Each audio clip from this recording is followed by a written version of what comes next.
welcome once again to the triumphant and inspirational Comic Vault. I'm Captain Logan. And I'm Eric. And today, we're gonna tackle John Byrne's Man of Steel.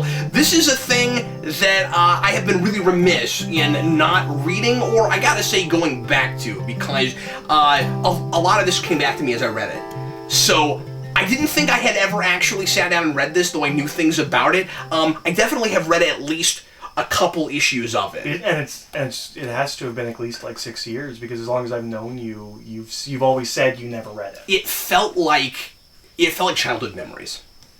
And if you think about it, this is a thing that would have been really easy as a kid to find a stray issue of and read it all on its own. Yeah. Which is one of the things I really like about it, is that these all read fine by themselves, but together collectively, it reads like a vignette piece. But there is a thread, there is kind of a story. Yeah. Overarching with it. So why don't you start with this? Well, first of all, we should mention that this is the beginning of kind of a little mini-series here on the Vault. Yeah. This is Eric's idea. And yeah, well, we were talking about Superman stuff, and you'd never read Man of Steel. And I also have Secret Origin and Birthright, which I've never read Birthright. You've never read Secret Origin. Yeah. And I don't think you've read Birthright either. I haven't. Neither of those. Yeah. I have For All Seasons, which I've never read. I just keep buying Superman Origins and not reading them. Yeah. So we thought it'd be cool to do. Again, this is totally Eric's idea, but I love this idea. Going through and reviewing the big major modern Superman Origins, with the exception of Earth 1, because we've done that one. Are we gonna do the Grant Morrison Action Comics? I've done a video on that already. Yeah, I have too. So I just wasn't sure. So we're not going to do that one either. I don't feel the need to revisit that. No. Maybe if we feel up to it, if we because it's been several years. But I want to say Dan and I covered that, and Dan and I actually covered 3 or 4 story arcs in Morrison's run. So we went pretty far with that. And then we're going to finish with American Alien, which you've said is not exactly an origin. I'm a big Max Landis fan, and I haven't had a chance to read it yet. And I want to bookend with that because I think he goes back and looks at this heavily, at least as far as structure goes, because that's also a vignette thing. And it starts early on in Superman's lore. I don't think because it's, like you said, it's not a straight-up origin, but it's like Superman throughout the years, up to a certain point, and I think it's always young Superman, although I haven't read the 7th issue. Somehow or other I missed it. I haven't got a copy of that, so I've got to do that. So I haven't not finished the Landis thing. I keep forgetting the name. You just said it. Max Landis. No, the name of the book. Oh, American Alien. I keep forgetting that. American Alien. But again, it is similar to this in that it's got threads that run throughout it. It has a continuity. It keeps remembering what happens throughout it. They're not completely one and done stories that forget what happened. And they, somewhat like this, but more than this, they do start to build on each other more and more as the thing goes along. Oh, okay, that's cool. And it also does what this does in bringing in Batman and thinking about the greater whole, the DC universe to a degree. Although this one, it just does that with Batman. Yeah. And Landis does it with some other people. But I found myself comparing it a lot to this. Oh, that's interesting. As I was reading this, so it will be a wonderful thing to bookend with, I think. So why don't we go ahead and get into this? What is your experience with this? Would you say because at least right now, since we're going to cover origins that we haven't dealt with before, more contemporary origins, is this, do you think, the definitive best origin for Superman that you know of, or is it your favorite? I don't know, I'm really undecided. It's either this or Earth 1. I don't know. I mean, this one feels more like my childhood. I think Earth 1 is objectively better written. Maybe almost an unfair comparison. Yeah. I don't know. It's either this or Earth 1. I'm not really sure. What do you think Byrne is doing better here in re-envisioning it than what had been done before him? Well, I think what's most interesting that I'd never thought of until I read it this time, this is essentially Ultimate Superman in the 80s. There's a lot of stuff he takes here that it's the way that we ultimized things. I mean, Bizarro, that's an ultimate version of Bizarro. Yeah. It's an ultimate version of Lex Luthor. And you gotta have historical perspective. It's weird going back to that now because we've had... It's so standard. Other cloned Bizarros now, and I tend to roll my eyes at cloned Bizarro. I don't usually like it. I usually like Bizarro as a more weird out there, other universe thing. And he makes a great case for it here. I like that his Bizarro doesn't talk. Yeah. And obviously, I mean, businessman Lex Luthor has just been the standard from this point forward. Yeah. And did he invent that? Oh yeah, like that starts here. And it had never been done in any permeation? As far as I'm aware, unless... Before that? I mean, you could maybe argue that Superman in the movies is a little businessman-y, but not really. Yeah, but he's more just the con man. Like, yeah. Not business tycoon yet. Yeah. And that's certainly as what far this as I'm is. aware, this is the first time that it happens. And that really makes sense when you think about the 80s and how much, we vilified... corporate tycoons in the 80s. Like, that was really... Yeah. I mean, we made a lot of movies about that. The whole, greed is good, Gordon Gekko thing. Not to jump around too much, but I want to mention real quick that something I found really interesting about this take on Lex Luthor is that while it's that new business tycoon thing, it retains some of the, over-the-top eccentricity of Lex Luthor. He's not the super ultra-serious version that we see quite a bit later. Well, and he's also... And I found myself wondering if Eisenberg wasn't going back to that a little bit. Maybe. I don't think he's as over-the-top as no, Eisenberg. Certainly not. He's not scatterbrained or whatever. And the other thing is... pretty much after this, we compromise on the vision of him as a businessman. He is not a scientist. He has people he pays to do things. I feel like most of the time after this, we'll do the businessman thing, but he's also a scientist. Smallville gets really close to this. It's true. That's true. Because he's not a scientist at all in that. You're right. I wasn't even thinking that, but yeah. Yeah. And then anyway, remembering Lois and Clark. He's not a scientist there either, really. I mean, and that's drawn a lot from that. I think he hires people, especially your whole thing, which we've got to talk about because I felt differently about it after the last 4 pages. I thought you might. I did. This idea, I don't know if you want to tackle this now or if you want to save it. We'll save it to the end. But since it's the last page. Let's try not to forget to talk about it. I don't think we will. It's the last page. It'd be hard. Yeah, and we're gonna kind of go through this linearly after our little preamble here. Rereading it when I got to that part, I was like, oh, is that why I think that? That might be why you think that, because the book makes a better case for it than you did. Yeah. But the idea that... So this and Lois and Clark are now the two big things that I can think of.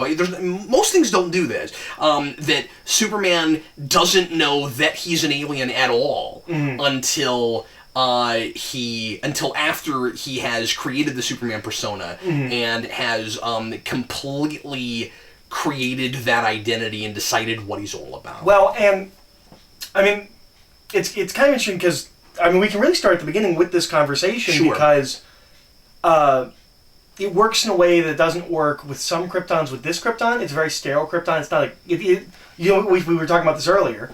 It's Krypton goes back and forth between different writers of being like a 50s sci-fi like Wonderland and also like a bad place that kind of deserved to explode. Yeah. And this is much more the bad place that deserved to explode. And usually the bad place that deserves to explode, it at one time was like the pinnacle of human civilization. Yeah. They play it that way here too. When at the end Superman gets all of the heritage and history of Krypton in his memories. And he talks about how grand and wonderful Krypton's history is. But at one point they stagnate, and the idea is supposed to be. And Man of Steel, the movie, attempts to deal with this. It attempts to go farther with it than this does because it's just touched on. Yeah, it's just the first 10 pages and bookended. Yeah. Because it touches on that a little bit again at the end. The idea that, and again, this isn't real heavy in this. The idea that we could share that same fate if we're not careful. Yeah. But I think we'll talk about it more, I guess, when we get to the ending. But the idea that Superman doesn't know that he's from Krypton until he gets to later in life works really well when it's not a good Krypton because it really drives home it's really the Kents and his upbringing that makes him Superman. Yeah. It is not all of this Kryptonian biology and Jor-El talking to him through his entire formative life. He is a good person because he was raised by good people. Yeah, and again, this is at the end, so I guess we're talking about it. But I love that line at the end. Krypton made me Superman. Earth made me human. Earth made me. That's just wonderful. So let's start at the origin. At the destruction of Krypton. Oh, let's mention the letter at the beginning. Or not the letter, but the which one? Because there's two. Oh, I didn't read the second one. I forgot the second one's by John Byrne. Byrne did the second one. I haven't actually read that one yet, but I read the Bradbury one. I didn't like the Bradbury one. I like a couple things he says. I thought it was weirdly scatterbrained and kind of all over the place. He suddenly connects Superman with technology in a way that... I didn't see it. I wasn't sure what he was talking about. I didn't either. The one thing I really liked that he said, because it gives me more of a window into Bradbury, although this is probably just kind of... He probably said this all the time, and this is just like Bradbury in a nutshell. Mm-hmm. When he says, and this doesn't have anything to do with Superman, but when he says, people ask me, well, it kind of does, but it just in his attempt to connect this to technology in a way, I'm not really understanding what he's talking about. When he says that people ask him all the time, why write science fiction, and he says the way technology is changing us and where we are in human development now, what else is there to write? I love that. Mm-hmm.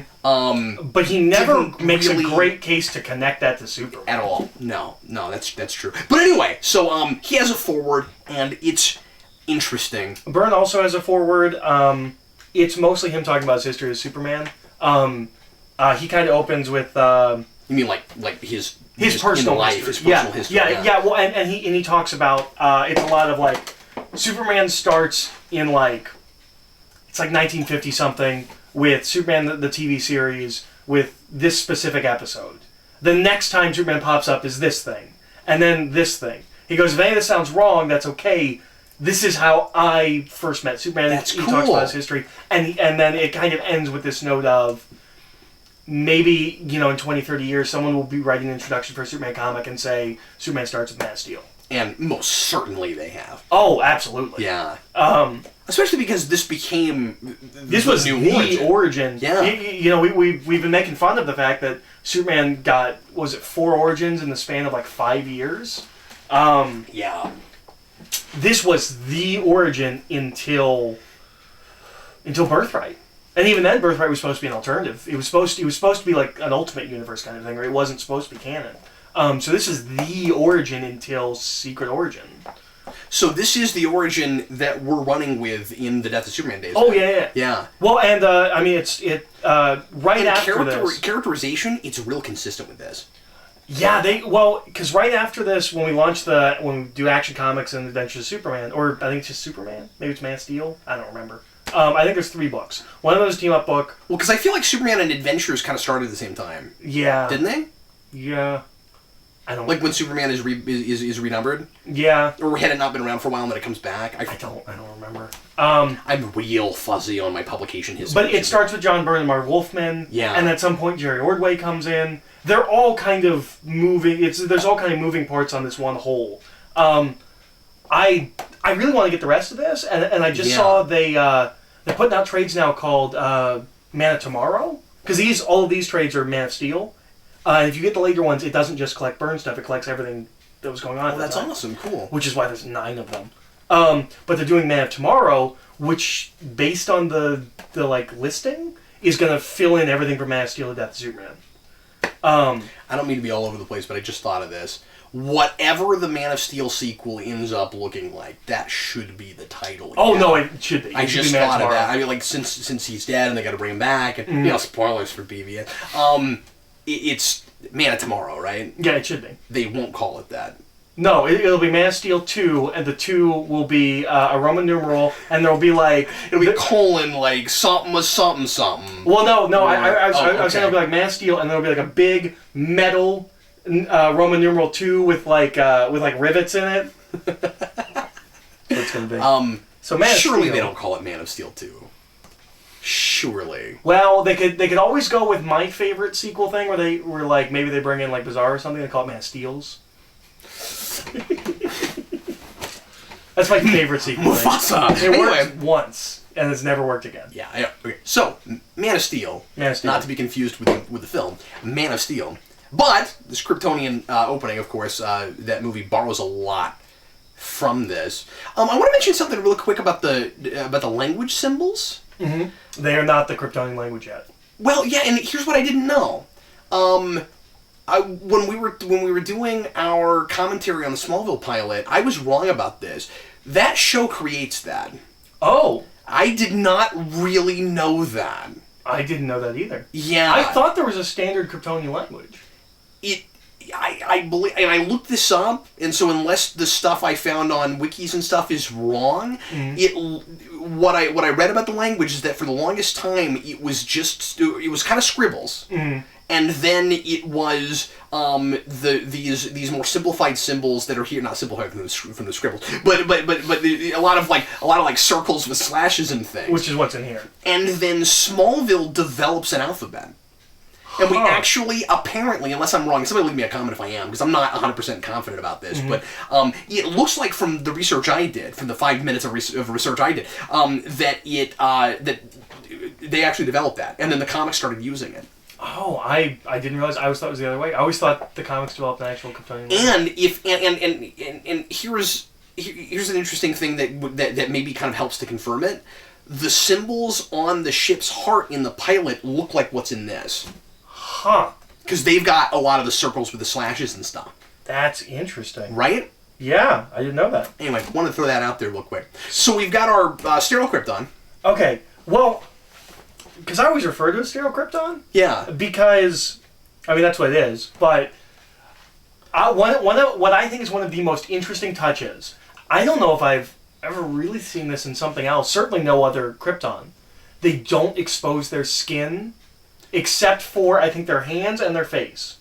And Laura says, like, it's blasphemy and... Yeah, well, because there's a point where Jor-El, like, has a viewer globe, and he's like, this is where I'm going to send it. I mean, it's a globe. Yeah, and she freaks out when she sees a guy with his shirt off on the farm, and on a farm. Yeah. And I love... He bears his naked flesh, his hairy flesh, bears it to the air. He touches unprocessed soil. Where's the actual shot of it? It's there. It's on the page before. Yeah, well, I want to look at that for a minute because what's cool about that image is that intentional or otherwise, It looks like Superman? It looks like Superman. Yeah, no, I think so too. Or Wolverine. He's got a hat on. It's really the hair that differentiates those two characters. That's right. When they take their shirt off and they're in a farm setting. Which both of them do. Quite a bit. Well, actually, Wolverine more of a lumberjack thing. At this point, this doesn't look like Wolverine because he's still the hunched over small guy. Okay, it looks like Hugh Jackman. Hugh Jackman, like 15 years before that. Yes. Oh well, I mean, he doesn't have as many muscles as Hugh Jackman does. Right. Well, no, he does in the first X-Men movie. Yeah, sure. Let's move on. Anyway, so I think my favorite thing, and I forgot that this was here. I think my favorite thing about this Krypton is the planet is becoming radiated, and the planet itself is becoming kryptonite. Because I've always thought that's really cool. It was a little dumb that just like, here's part of your home planet. It makes you weak. Like, I don't know, as a kid I always rationalized that as, because he doesn't have superpowers on Krypton, it being near him makes him not have superpowers, something like that. Well, it kind of makes sense because most things say it's irradiated. They're radioactive pieces of your homeworld is a line that comes up a lot. Like when Jor-El is in the fortress, like sometimes you hear him explaining it, and I think in other places, but that's a line that pops up. So it kind of makes sense that like it's because radiation, sometimes certain kinds of radiation, I think like affect certain kinds of beings, but not other kinds of beings. So I think that's kind of the idea is because he's from there. I don't know how much sense that really makes, but just that it would affect certain beings. But I like this version where their planet is becoming kryptonite. Yeah. And that's what's killing them. I think that's really cool. They do the thing that I think is dumb where he's like, it could be hours or merely minutes before our planet explodes. Why is that? Why'd you wait that long? Why'd you wait till it might be merely minutes? Well, maybe he didn't know what was causing it. That was how I read it. Was that he knows they're dying, but it seems like maybe he just finally put together that where the radiation is coming from in the first place. Well, I mean, sorry, I got the ship built. I like this ship. Oh, and we have to talk about the birthing matrix. What about it? Okay, so Byrne becomes known as he knows himself as the Fixer. And we talked about how this becomes a thing when he goes on to Spider-Man. Most of it works here. And that's a thing that Dan and I have talked about in Spider-Man Page by Page. The whole thing about the hairs. Yeah. About Norman Osborn and who else? See, I mean, he has to make them related just because they have the same haircut. Yeah. Most of the stuff he does in this works. I like the birthing matrix. It is there so that Superman is technically born on American soil, so he is in fact an American citizen. Oh, is that why he's doing it? That is why he does it. May I suggest that Superman doesn't need to be born an American citizen? There's no reason that's important unless he ran for president. That's the only reason that would make any difference. No, I agree. He can be an American citizen simply because we decide to make him an American citizen, right? I agree. Like, he's brought up as the birth son in this, as the genetically, their son, the Kents. In other things, he knows from the beginning that he's adopted. Smallville does it that way. That made me think of something, by the way, which actually just now I thought of it, which is they wait to tell him that, and then it's a bombshell. I guess they don't tell anybody else they know. They just pretend like he was always there. So like nobody else knows he's adopted. So like no one ever knows that Clark is their adopted son. Oh yeah, that's kind of interesting. I think they do that in Earth 1, don't they? I don't remember. I haven't read that in a long time, and I haven't read that first volume in a long time. Yeah. 2 and 3 are much fresher in my mind. Yeah, that's a thing I feel like we do. Not by a times. lot. There's been a lot. Where everyone thinks that he is their son. Yeah. I feel like that's the thing I've read and seen in other places. But I guess what I'm saying is, it's interesting that he knows he's adopted and still doesn't know he's an alien. Yeah. But everyone else thinks he's adopted. And there's not adopted. And there's a thing with that I think is like a nudge thing. Whenever somebody's like, "How did you not know you were an alien?" He's like, "Well, I just thought I was a mutant." Yeah. And Byrne's first big thing is X-Men with Claremont. Oh, that's interesting. And so I wonder if that's supposed to be like a nudge. Maybe. I maybe did X-Men. And maybe not. The mutant is such a generic term when you get outside of Marvel. Yeah. Like that is... The problem with assuming that, and it being Byrne and X-Men, sure, maybe. But the problem with making that assumption is that is the dictionary definition of a mutant. No, I know, but I wasn't sure. I'm not sure if it is using it that way, or if it's, well, I did X-Men, so I'm doing a little nod. There's an annual in 91, I think, 1991, that is an Elseworlds thing. Okay. I'm almost positive. Yeah, I don't think it's not an in-continuity thing, where Superman becomes president for a little bit. Okay. And I'll show you to you something. It's one of my favorite things. It doesn't make a lot of sense, but I really like it. I like the art in it. And by the way, Byrne's Superman, the way he draws that is my Superman. Oh, it's great. I love it. That last panel gave me goosebumps. Mm-hmm. It's so pretty. That is my Superman. That is the inspirational, what I think of as Superman. But anyway, it looks like that. But I always, even when I was a kid, was like, this is stupid. This makes no sense. Superman can't run for president. He wasn't born on American soil. And if Byrne intentionally did that so that he kind of is, then he actually could run for president on a technicality. Yep. So I believe I have read in interviews. How do you know that's the reason he did that? I would have never. It's from interviews or history, something like that. Because sometimes you bring up a thing like that, I'm like, how would you know that? Because his original, I read something that once talked about. There was a list of the things that he was getting rid of from Superman, and this is where we talk about that he is the last son of Krypton. There are no other Kryptonians. It is just him and things like that. But one of them is his original idea is Lara goes with him and dies giving birth, so that he is technically born on American soil. And I want to say DC nixed it because they thought that was kind of morbid that she dies. There. I like that. Yeah, you too. I like that a lot, but I do. Okay, so we spent a lot of time on 10 pages. Yeah. How did you feel about the fact that... Well, it's just like our initial discussion about Man of Steel when that came out. We just talked about Krypton for 45 minutes, and and then the rest of the movie happens, How proportionately, it's the same thing. There's two things. One is, we shoot the ship off, and then we don't follow the ship. We cut ahead 18 years. Yeah. And then the other thing, we are 180 from the Smallville pilot. He's playing football. Mm-hmm. I'm assuming that that's a thing before Byrne. I have no idea. But I just don't know. Yeah. I like the football thing, kind of, Because I like the idea that that Jonathan Kent is like.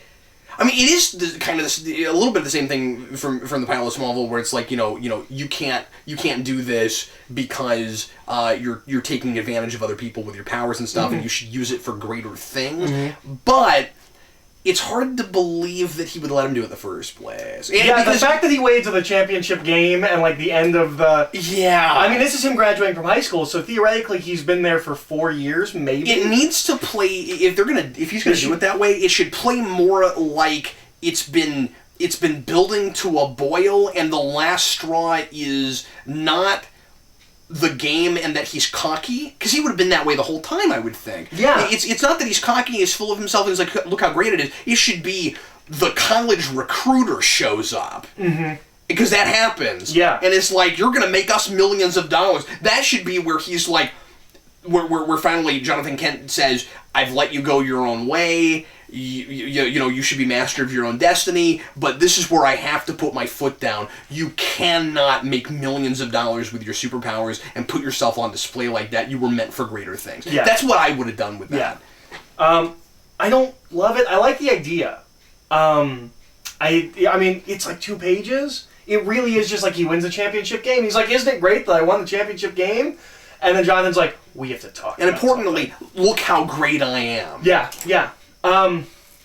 Which I don't love. I feel like that's something you beat out of Clark early on, right? Yeah, and like senior high school, that you're that. Yeah, you waited till the end of high school. Makes it maybe a little bit harder to buy. I don't want to read too much into it, but maybe that would make a reader think it's harder to buy that Superman has the ingrained values he has. Yeah.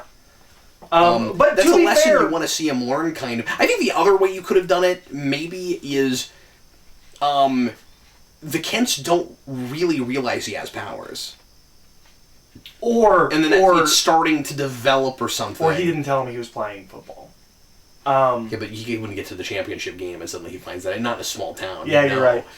Now, to be fair... Not if you're the quarterback. Not if you're the star player and you are single-handedly winning games. To be fair, he's excited that everyone loves him and that he's doing well. He's not a jerk to anyone. He's not like Flash Thompson. That's true. He's not still a bully about it. Yeah, he's not a bad guy. You're right. He's just a little full of himself. So I mean, maybe it's not as much of a leap. That's fair. And there are other things. One thing in particular that we'll talk about a little bit later, where he uses his powers for personal gain, and I question it a little bit. But we'll get there. When he gets to the Daily Planet, I question that a little bit, and I always have. So we'll get to that a little bit. Okay, if you're saying you always have, I think I know what you're talking about. Yeah. And then Pa Kent gives him his origin story. And they take him to the spaceship, and this is a thing that I laughed out loud about when we got to the end, because I misread this. Okay. I didn't realize until we got to the end that Clark didn't know it was an alien spaceship. Oh, yeah, because he says he thinks that it's Russian. Yeah, and I missed that somehow, and then he gets to the end and he goes, this whole time I thought I was, ellipsis, ... Russian! And I laughed out loud at that line. Just the delivery in my head, based on the punctuation, I thought that was hilarious. Well, and that's the thing that I think you can only appreciate with historical perspective of the Red Scare. Of course. If the wall hadn't dropped yet. Especially because it's in flashback. It's even earlier. It's not just 86. Yes. It's way earlier. Mm-hmm. We're still 7 years away from the wall going down. Yeah. So 6. Yeah. Yeah. Saying something. I'm sorry. It's fine. Russian. Oh yeah. That's something I can jog your memory. That's something that I feel like Utah. That's something I feel like people now could read this and just not get it at all. Yeah. Like you really have to understand the paranoia and the fear of missiles and nukes and and communists. And also even that at that time it would have just been the obvious and even by 86 cliche thing to go, Sputnik. Mm-hmm. Mm-hmm. That's a thing in movies and TV shows and stuff. For a couple of decades we heard constantly. Yep. Anyway. So he gives him his origin story. Lana Lang set up a little bit. Yeah. She's talking to Clark. There's this really nice thing I like at the end of this where he Also, I love that the dog is not called Crypto, because that would have been nonsense, and something that we would do now. It would have been nonsense, yeah. Well, they do it in Smallville, but at least he knows about Krypton. Yeah. And he names him that for a reason. It is really dumb, though, at the end of that episode, when Lex is like, why would you name it that? And he goes, cause how he came to us was cryptic. That was his explanation. Which is hilarious, because then it's spelled differently. Because kryptonite is my favorite element on the chart. Well, on the chart it's Krypton. Oh, is it? Yeah, it's... Yeah, we don't have... in the real world, we don't have kryptonite. We have an Sorry, element I called misspoke. Krypton. Yeah, I'm a dummy. Cool. No, I don't know things. No, it's cool. On that wall, you can't see it. We have the periodic table of game controllers. We do not have the actual periodic table. So... I like that he leaves and says, I have to go talk to someone, and then we don't touch on that again until the 6th issue. I missed that, because I read it through the one time. Yeah. Yeah, that's the last thing he says. Also, this first issue, this is a weird choice. The first issue, maybe it's because it's the first issue is so much larger than the rest of the issues. It's got chapters. Is it longer? It felt longer to read. Maybe I'm wrong. Okay. I don't think it's actually thicker, but maybe it is. But it's got chapters, and the rest of them don't. I love that. That's splash page. It's great. Yeah, it's really good. This looks like a job for There'll be a job for Superman. For Superman! So... This is... So in between the two chapters... Waiting on you! In between the two chapters, Clark kind of goes and just... He kind of does the Man of Steel thing. Or Man of Steel kind of does the Man of Steel thing. Where he wanders the earth like Kane in Kung Fu, I guess, helping people out. I guess so, yeah. Which I like a lot, and I like that he says, he makes a big deal out of, I have to make sure no one sees me. Yeah, because that's the football lesson. Mm-hmm. Mm-hmm. That he doesn't do it to take credit for it. People have to think it's like natural, some kind of freak natural reverse disaster. I love the scrapbook. And I love when Jonathan says something, and Martha's like, what if somebody steals this? Yeah. And she's like, they'll think is that I'm obsessed with accidents that almost happened. Yeah. It's just her little folder of X-Files. Yeah. That's right. And I really like that he doesn't put the suit on until he's forced to. That he doesn't come in, and it's not... Because I always feel like, maybe this is somewhat unfair, and I'll think about it more as I'm going through Counting Crypto Freaks, but I do think this is a problem with Smallville. It always feels to me like Clark just isn't imaginative enough to come up with a costume. And in this, it's not, we didn't think, we never came up with superhero. I feel like superheroes, as a fictitious idea, could potentially exist in this universe, and it's a moot point, it's a mulligan, it doesn't matter.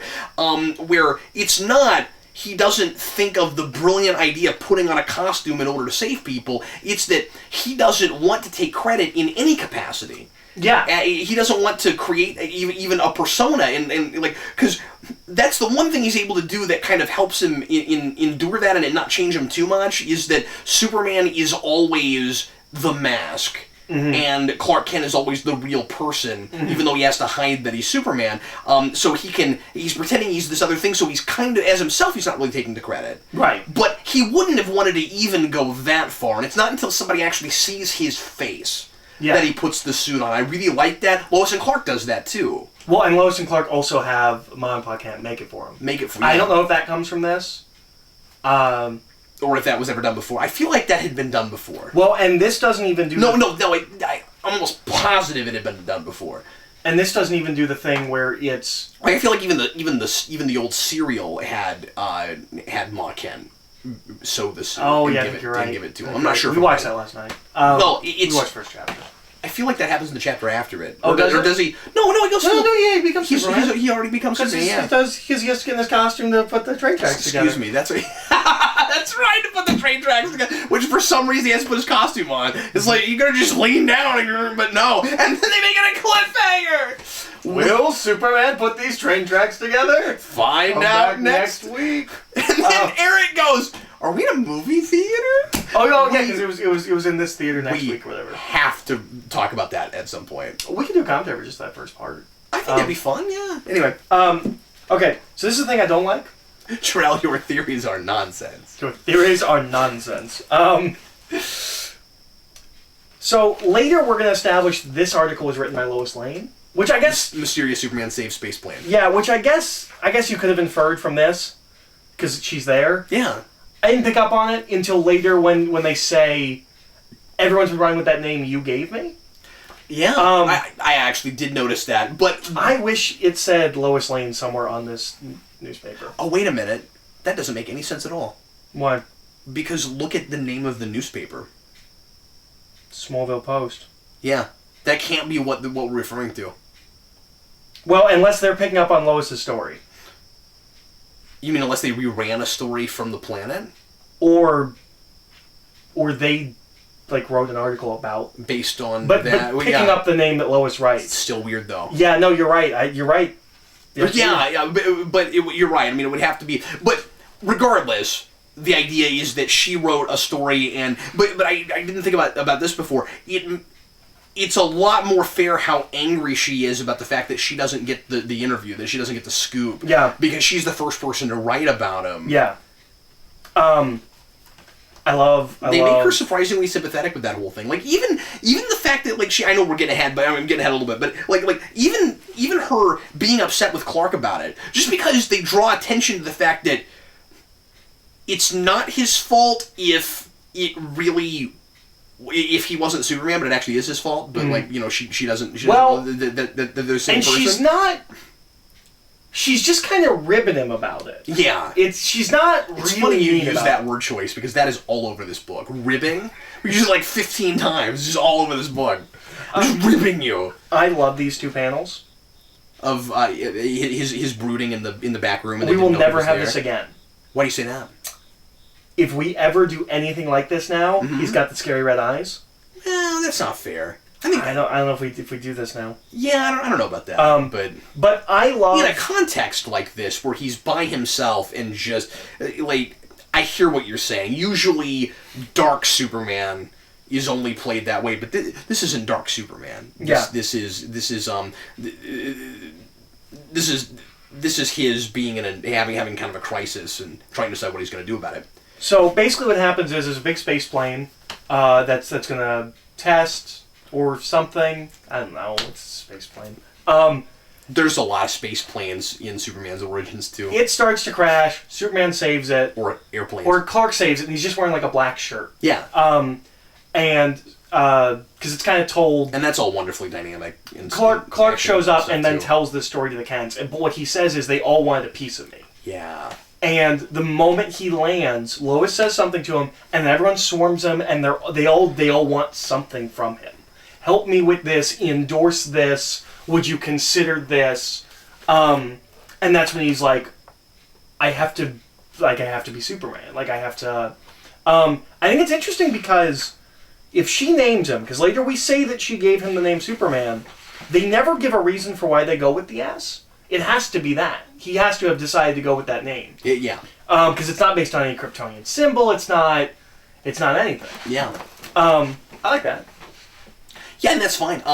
It's a really impressive design for a couple of people that live on a farm. Well, doesn't he say? It's such a it's such a commercial brand looking symbol. And I think that's what they do in Earth 1. Is he? I think Jonathan says he has a guy he knows he has a friend in the advertising or something like that. Yeah. But yeah, so they make the whole costume. We almost never do it that way anymore, where the S isn't part of the Kryptonian language and the House of Hell. It's always tied to that somehow. Yeah, well, and that's the movie, which I guess we should note. And I like that a lot. I mean, I'm fine with both, really. I mean, my general default is the House of L symbol. I like that. I think it's cool. I really like the idea that another culture on an alien planet would come up with letters we came up with, and they would mean other things. Completely different context, yeah. And then it's not exactly an S.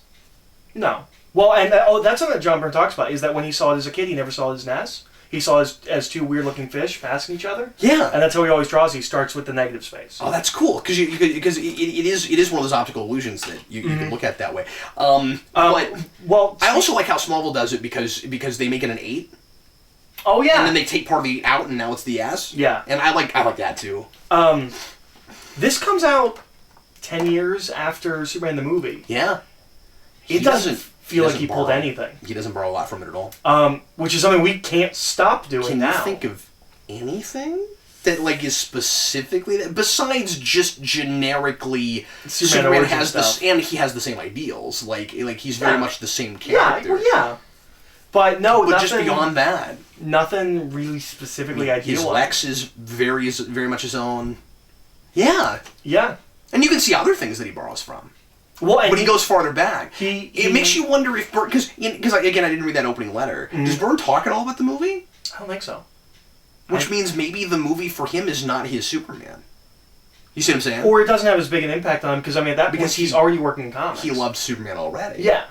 It's not what it is for a lot of us. Sure. Or even people say. And that's another generation. I mean, there's a lot of people that George Reeves would have been their Superman. And something that I think is really interesting is I think most of those people also love Christopher Reeve, but George Reeves was their their first Superman. Well, one of the things I think is really interesting with Superman is Superman starts here for me. I don't read Superman comics before this. In my brain, they're all really hokey and cheesy and don't have a lot of continuity.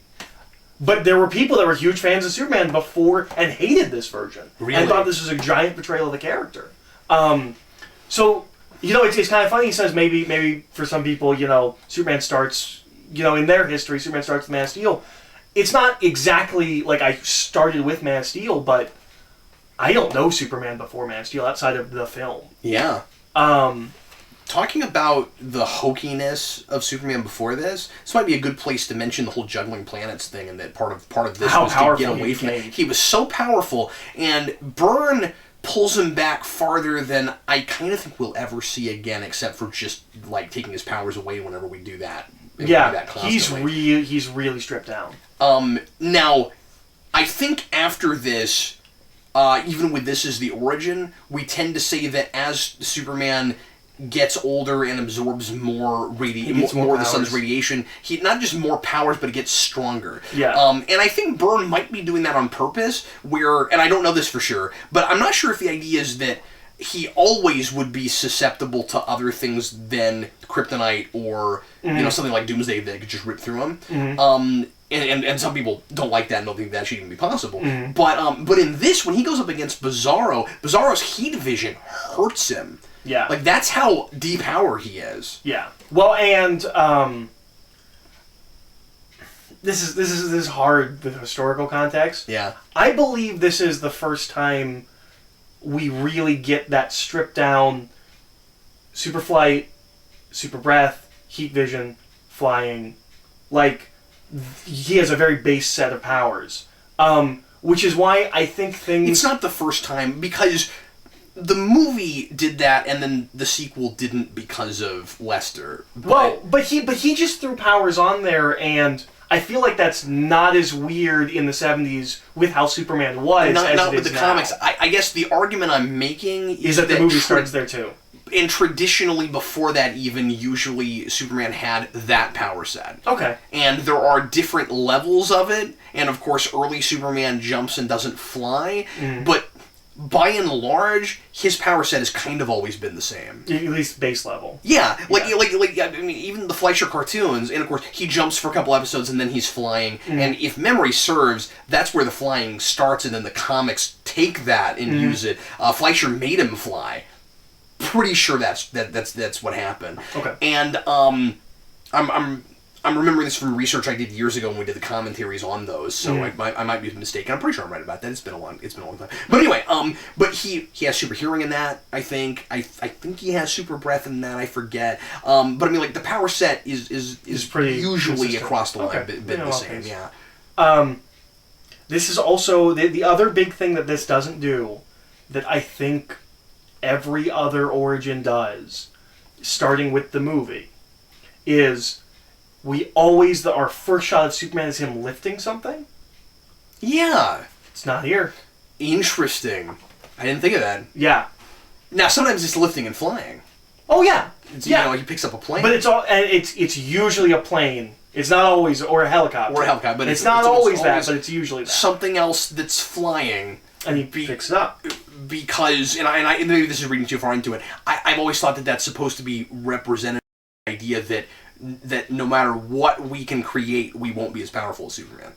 That's interesting. I never thought. I just thought it was a cool scene. But I think in that's probably all it is. In the animated series, it's something like that. But yeah, most Superman origins that we've done post movie, the first time you see full on Superman is he's lifting something. He has a line I don't get. Oh yeah. A little bit later. It'll be a job for Superman. Quite a bit late. Yeah, I don't understand that. Why is it a why is it a job? Is it a chore? You're not enjoying saving people. I don't like the Superman at all. He's a jerk. This isn't my Superman. This looks like a privilege for Superman. For Superman. He has a line much later where he's flying something really heavy. Oh yeah, he talks about how it's lighter when he goes. This is strange. Things are always lighter when I fly. I don't understand that. I think because there are things in this that seed Byrne's run. Is it supposed to be because he's closer to the sun? No. Okay. I used to know this, and I don't know off the top of my head. I want to say it has something to do with, like, when he touches things. Because obviously Superman flying doesn't actually make sense. They make them lighter somehow? Yeah, whatever it is that lets him fly, when he touches it, it extends to that. Almost like he's got a force field or some kind of... Yeah, something like that. It's like borderline touch telekinesis or something? I don't... But not really? Okay. I don't remember. Right. I want to say, because there's a lot of stuff in this that, like... there are versions of Superboy that have touch telekinesis, and that becomes an explanation for being able to do certain things. So maybe that is what it is. That's kind of interesting. I doubt that's what it is. But, no, Superboy was a big thing with the reboot, too. Now we're just throwing crap at the wall. But, I don't even... But there is stuff here that's clearly set up for Byrne's run. Mm-hmm. The big one being the ship's gone at the end. That's a plot thread that will get picked up on. I think he more fully explains that. Oh, that's right. That's a big mystery at the end. What happened to the ship? Yeah. This is a pilot. I mean, this is not a self-contained origin in the way that maybe some other ones are. This is the setup for the run. This is the blueprint for the run. He seeds a lot of stuff with Lex. Yeah. Oh, yeah.